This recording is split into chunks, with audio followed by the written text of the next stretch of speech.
Rockbeard presents the 20 freakishly specific predictions from history that came true. Number 20. French political thinker Alexis de Tocqueville predicts the Cold War 100 years before it began, in 1840. A French historian and political thinker, Alexis de Tocqueville, toured the USA before releasing his book Democracy in America in 1840.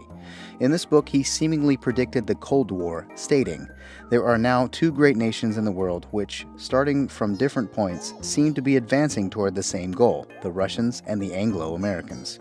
Their point of departure is different and their paths diverse. Nevertheless, each seems called by some secret desire of Providence one day to hold in its hand the destinies of half the world." Sound familiar? Number 19. A French marshal knew that the Versailles Treaty was not peace and predicted war would return in 20 years. 1919.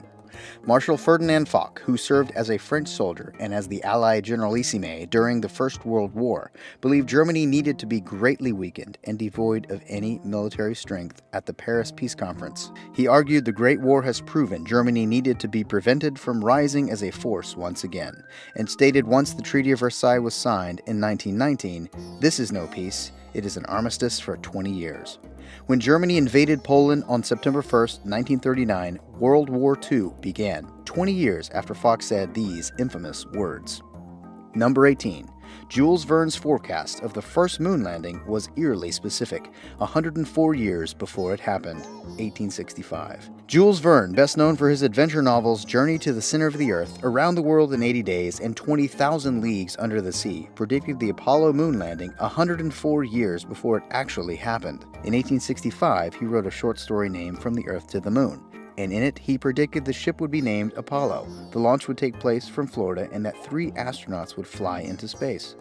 Perhaps most amazing, however, is that he knew the astronauts would feel a sense of weightlessness in space and on the moon, even though the different properties of gravity in space had yet to be determined at that time. Number 17. H.G. Wells forecast the invention of the atomic bomb in 1913. It seemed H.G. Wells liked to predict the destruction of humanity because, as well as penning his most famous work, The War of the Worlds, in which Earth is attacked by extraterrestrial lifeforms, he also forecast the use of the atomic bomb in his 1914 novel, The World Set Free. In it, the Englishman wrote, "The atomic bombs were thrown. They made a mighty thunder in the air, leaving a flaring trail in the sky, a black background to these tremendous pillars of fire, and radioactive vapor drifting somewhere scores of miles from the bomb center and killing all they overtook." The USA started the Manhattan Project in 1940 and then dropped bombs on Hiroshima August 6, 1945 and Nagasaki August 9, 1945, where up to 246,000 Japanese people perished in a cloud of ash. Number 16. The Onion predicts George W. Bush's War on Terror in 2001. The Onion, clearly thrilled by George W. Bush's inauguration as the 43rd President of the United States, published an article on January 17, 2001, welcoming the Republican to office. Within the article, they stated that the U.S. will engage in at least one Gulf War-level armed conflict in the next 4 years.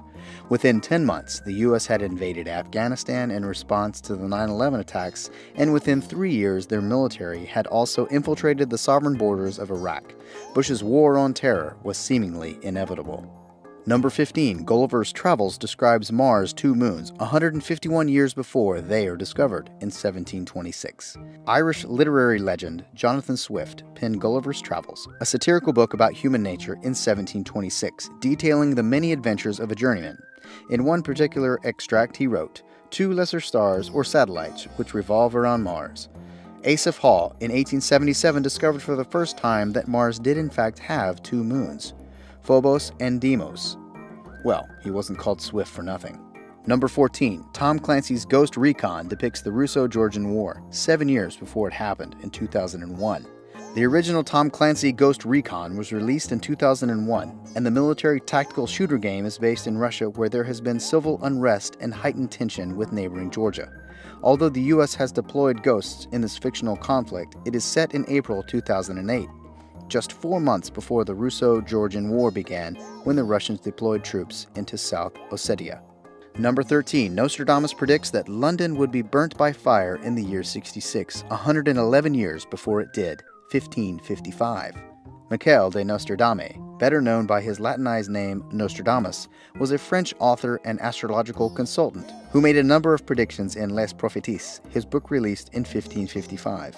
As well as seeming to predict the French Revolution and the rise of Hitler in Germany, Nostradamus wrote, "The blood of the just will be demanded of London, burnt by fire of 66. Spookily, the Great Fire of London started at a bakery in Pudding Lane and destroyed 80,000 homes in the city in September of 1666. Number 12, 2001, A Space Odyssey, 1968 predicts the use of iPads to read the news. Arthur C. Clarke wrote his novel 2001, A Space Odyssey in 1968, the same year in which Stanley Kubrick directed a film of the same name, both of which depict humans encountering mysterious black monoliths and flying to Jupiter. The futuristic sci-fi story, set at the turn of the millennium, features a scene in which two astronauts are reading their newspapers while eating their food. Intriguingly, though, their newspapers are actually newspad, which look remarkably like iPads. In his book, Clarke describes the devices as follows. When he had tired of official report, memoranda, and minutes, he would plug his newspad into the ship's information circuit and scan the latest reports from Earth. One by one, he would conjure up the world's major electronic papers. Each had its own 2-digit reference. When he had punched that, a postage-sized rectangle would expand till it neatly fit the screen and he could read it with comfort. When he finished, he could flash back to the complete page and select a new subject for the detailed examination. One could spend an entire lifetime doing nothing but absorbing the ever-changing flow of information from news satellites. Sounds very much like the 21st century.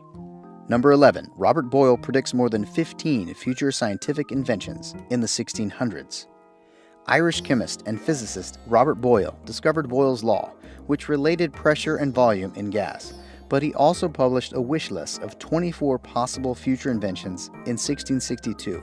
Of the 24, at least 15 have come true, and they include the art of flying. The first aircraft took flight in 1903. The art of continuing long underwater and the exercise of functioning freely there. The first mechanical submarine was launched in 1863.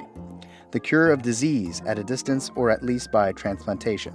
Transplants became regular medical procedures by the end of the 19th century. Mr. Boyle had quite a wish list, and if he gets his way, then the prolongation of life will soon follow. Number 10. Dick Cheney predicts the U.S. being bogged down in an extensive conflict in Iraq, 1994. Dick Cheney was the U.S. Secretary of State when America took part in the first Gulf War between 1990 and 1991, and just 3 years later, he predicted how catastrophic it would be to return to invade Iraq. Cheney said, "If we would have gone into Baghdad, we would have been all alone, and it would have been a U.S. occupation of Iraq. Once you got to Iraq and took it over, took down Saddam Hussein's government, then what are you going to put in its place?" That's a very volatile part of the world, and if you take down the central government of Iraq, you can easily end up seeing pieces of Iraq fly off. Part of it the Syrians would like to have to the west, part of eastern Iraq the Iranians would like to claim, and the north, you've got the Kurds. It's a quagmire. Despite this, as George W. Bush's vice president, Cheney supported the U.S. invasion of Iraq in March of 2003, a conflict which, as the former Secretary of State had predicted, lasted for the following 8.5 years without a sufficient finish. Number 9. Morgan Robertson's short story comes true when the Titanic sinks 14 years later. American author Morgan Robertson penned Futility, or The Wreck of the Titans, in 1898, a book in which he predicts the world's largest ship described as unsinkable and one of the greatest accomplishments of mankind, carrying as few lifeboats as law allowed, collided with an iceberg 400 miles off the coast of Newfoundland. Fast forward 16 years, and the Titanic, meeting all of that criteria, infamously sank in the exact same manner. Number 8. Russian scientist Dmitry Mendeleev created a forerunner for the modern-day periodic table. Dmitry Mendeleev, a Russian chemist, conducted research into the periodic table of the elements during the 1860s. At the time, only 60 of the eventual 100 or so elements had been discovered. However, Mendeleev developed a pattern whereby he organized the elements by atomic weight, as well as other properties. He then noted gaps in the table and what potentially could fill them.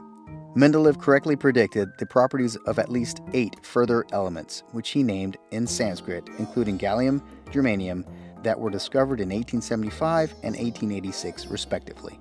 Number 7. Paul the Octopus plots Germany's semi-final exit at the 2010 World Cup early. Not all successful predictions have come from human beings, however. No, in fact, an octopus named Paul correctly plotted Germany's course through to and then exit at the semifinal stage of the 2010 World Cup in South Africa. Paul's keepers at the Sea Life Center in Oberhausen presented him with the flag of Germany and whoever they were facing at the tournament, and whichever one he pointed at was deemed as his predicted victor. He correctly determined that Joachim Löw's side would beat Australia, lose to Serbia, and then defeat Ghana in the group stages. Then he predicted that Germany would beat England in the last 16, defeat Argentina in the quarterfinals, before losing to Spain in the semifinals. Interestingly, Paul also guessed that Germany would beat Uruguay in the third-place playoff. Unfortunately, Paul's oracle powers were short-lived, as he died just 3 months after the tournament. Number 6. John Brunner nearly predicted Barack Obama's rise to the presidency in 1968. British author John Brunner's characters in his 1968 sci-fi novel Stand on Zanzibar were frighteningly accurate. He almost exactly predicted that Barack Obama would be president of the USA in 2010. In actual fact, the leader is named President Obumi, but his family did originate from Africa, and Obama's father was born in Nyang'oma Kogelo, Kenya. Bizarre and almost an exact prediction, but not quite. Number 5. Frank Zappa forecast digitally accessible music in 1989.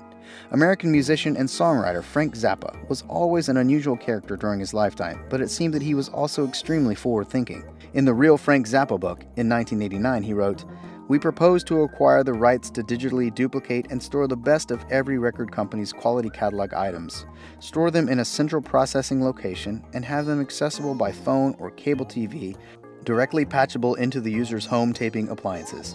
All accounting for royalty payments, billing to the customer, etc. would be automatic, built into the software." Okay, so illegal streaming aside, Zappa knew exactly the way the music industry was heading. Number 4. Russian Prince Vladimir Oryevsky envisioned the Internet in 1835. Imperial Russian Prince Vladimir Oryevsky was also an author during his spare time, and he had started writing a utopian novel named Year 4338, but was unable to complete it before his death. In one passage in which he wrote, he is credited with predicting blogging and the internet. He wrote, "Finally today we received a household journal from the Prime Minister, where we, among others, were invited to a soiree. You need to know that in many homes, especially those well connected, such journals are published, having replaced regular correspondence." The journals usually provide information about the host's good or bad health, family news, various thoughts and comments, small inventions, as well as invitations. In case of a dinner invitation, also the menu. Besides, for communicating in emergencies, friends' houses are connected by means of a magnetic telegraph that allow people who live far from each other to talk to each other. Number 3. News of the Future accurately predicted Ronald Reagan's rise to presidency and the year the Berlin Wall would be destroyed, 1969. The U.S. comedy show Rowan and Martin's Laugh-In featured a sketch entitled News of the Future, in which bizarre future stories were broadcast as fact. Indeed, 2 of them they did actually accurately predict in separate episodes in 1996. First of all, it was predicted that the then Hollywood actor Ronald Reagan would be in the White House in 1988. He became the 40th president of the U.S., holding office between 1981 and 1989. And the second, that the Berlin Wall would fall in 1989, which it did in November of that year. Number 2. U.S. Army Service General forewarns his government of an attack on Pearl Harbor 16 years in advance, 1925. General Billy Mitchell of the U.S. Army Air Service produced an intelligence report in 1925 which accurately predicted how a future war with Japan would unfold almost to the exact detail. Mitchell believed the Japanese would attack Pearl Harbor before they invaded the Philippines on a Sunday morning. He wrote, "Attack will be launched as follows. Bombardment, attack to be made on Ford Island in Pearl Harbor at 7:30 a.m. Attack to be made on Clark Field, Philippines at 10:40 a.m. Pearl Harbor was attacked by Japan at 7:55 a.m. on Sunday, December 7, 1941, and later that same day they then bombed Clark Field at 12:35 p.m. Spooky.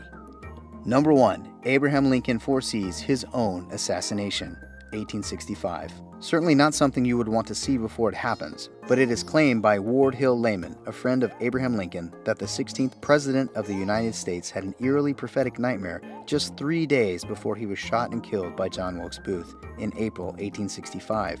Layman, in his biography of Lincoln, claimed the president told him of his dream. "There seemed to be a death-like stillness about me. Then I heard subdued sobs, as if a number of people were weeping. I thought I left my bed and wandered downstairs. There the silence was broken by the same pitiful sobbing, but the mourners were invisible. Determined to find the cause of a state of things so mysterious and so shocking, I kept on until I arrived at the East Room, which I entered. There I met with a sickening surprise. Before me was a catafalque, on which rested a corpse wrapped in funeral vestments. Around it were stationed soldiers who were acting as guards, and there was a throng of people gazing mournfully upon the corpse, whose face was covered, others weeping pitifully. "Who is dead in the White House?" I demanded of one of the soldiers. "The president," was his answer. "He was killed by an assassin." And then came a loud burst of grief from the crowd, which woke me from my dream. Thanks for watching, and please subscribe for more amazing videos.